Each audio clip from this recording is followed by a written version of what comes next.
بہت پرانی بات ہے، ایک خوبصورت سلطنت تھی جس کا نام نورستان تھا۔ ہر طرف پھولوں کی خوشبو، ہریالی اور ندیوں کی روانی تھی۔ لوگ خوش باش اور پرسکون زندگی گزار رہے تھے۔ اس سلطنت کا بہادر شہزادہ تھا شہزادہ دانیال۔ وہ نہ صرف بہادر تھا بلکہ دل کا بہت نیک اور سمجھدار بھی تھا۔ لیکن ایک دن شمالی پہاڑوں سے اچانک سرد ہوائیں چلنے لگیں۔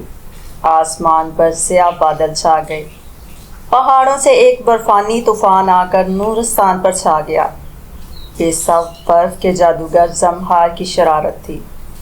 وہ چاہتا تھا کہ نورستان ہمیشہ برف میں ڈوب جائے اور وہ اس پر حکومت کرے۔ لوگ گھبرا گئے، درختوں پر برف جم گئی، ندیوں کا پانی جم کر برف کے پتھر بن گئے اور پھول مرجھا گئے۔ شہزادہ دانیال نے اپنے والد بادشاہ سے اجازت لی کہ وہ اس جادوگر کو شکست دے گا اور اپنی سلطنت کو آزاد کرائے گا۔ دانیال نے اپنا سنہری تلوار، جادوئی ڈھال اور سفر کی پوٹلی اٹھائی اور نکل پڑا۔ جنگل میں اسے ایک خوبصورت اور عجیب پرندہ ملا۔ یہ ایک بولتا ہوا پرندہ چک چک تھا۔ چک چک نے بتایا، برف کے جادوگر کو شکست دینا آسان نہیں۔ اس کی طاقت ایک جادوئی آئینے سے آتی ہے جو اس کے قلعے کے اندر ہے، لیکن اس آئینے کو توڑنے کے لیے تمہیں ایک خاص جادوئی چراغ چاہیے۔ چک چک شہزادہ دانیال کے ساتھ ہو لیا۔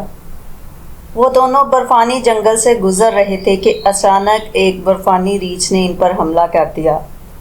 شہزادے نے اپنی ڈھال اور چک چک کی چال سے ریچھ کو بھگا دیا۔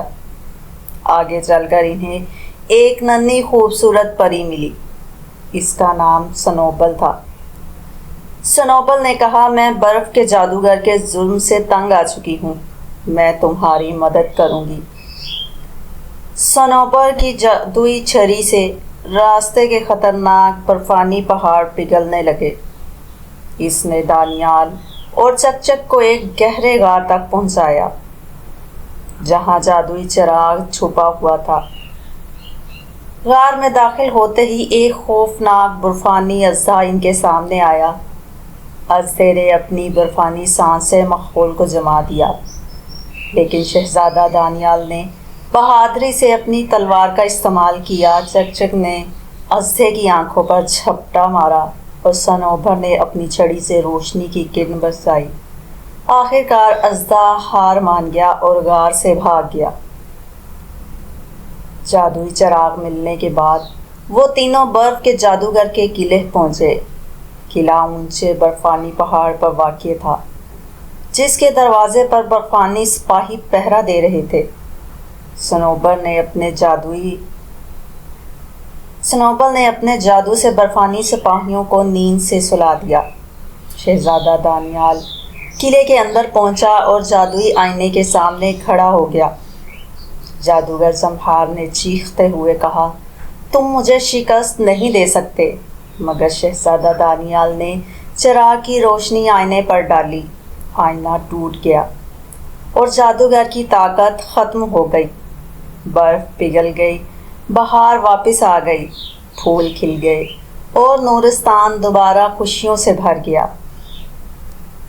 نورستان کے لوگ خوش ہو کر شہزادہ دانیال، چک چک اور سنوبر کی بہادری کے قصے گانے لگے۔ بادشاہ نے شہزادہ دانیال کو سلطنت کا ولی عہد مقرر کر دیا اور یوں دوستی، بہادری اور عقل کی جیت ہوئی۔